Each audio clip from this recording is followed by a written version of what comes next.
बनाने की शुरुआत होती है ऐश्वर्या राय के ससुर जी यानी अमिताभ बच्चन से भी लंबे लंबे इन गन्नों से उसके रस को निकालने से, जिसके लिए यूज में लाई जाती है रस निकालने की ये बड़ी सी मशीन।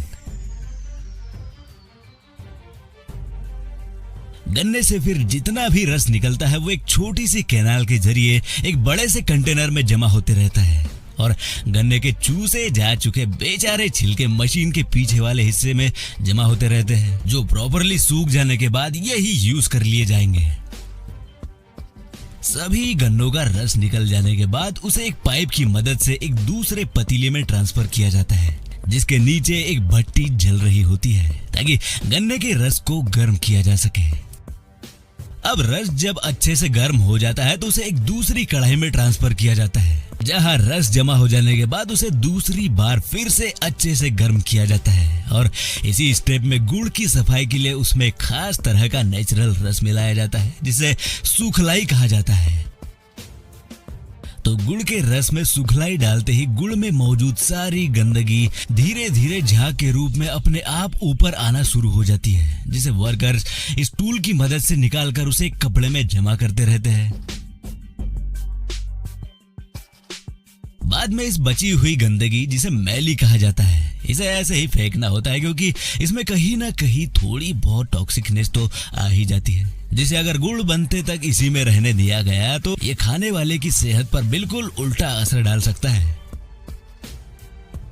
गंदगी निकल जाने के बाद जब रस फिर से गर्म हो जाता है तो झाग बनना बंद नहीं होता, इसलिए फैक्ट्री के वर्कर्स इस झाग को भी गंदगी का हिस्सा मानकर इसे हटा देते हैं, जिसके बाद फिर एक बार इस रस को फिर से एक दूसरी कढ़ाई में पलटा जाता है, जहां इसे करीब 15 मिनट तक अच्छे से गर्म करने के बाद थोड़ा बहुत जो भी झाग निकल रहा है उसे हटा लिया जाएगा और रस को तेज आंच पर करीब 1 घंटे तक खूब गर्म किया जाता है, जिस दौरान ये रस कढ़ाई में चिपक ना जाए इसके लिए इसे पूरे 1 घंटे तक खूब अच्छी तरह से फेंटा जाता है, मिलाया जाता है।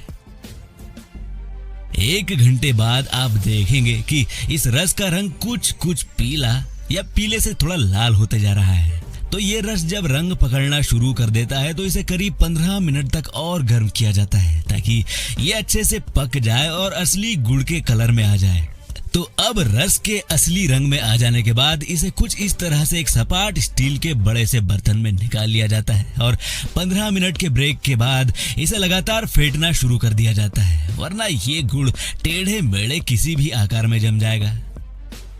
आधे घंटे तक रस को फेंटने के बाद ये अब सूख कर गुड़ बन चुका है, इसलिए इसे एक्सपर्ट वर्कर्स कुछ इस तरह से कलाकारी करते हुए एक साइज में काट कर जमा करते चलते हैं और सूखने के बाद बाजार में बेचने के लिए इसे भेज दिया जाएगा। तो गुरु, ये थी गुड़ की छोटी सी कहानी। अगर आपको पसंद आई हो तो एक हाथ लाइक चिपका देना।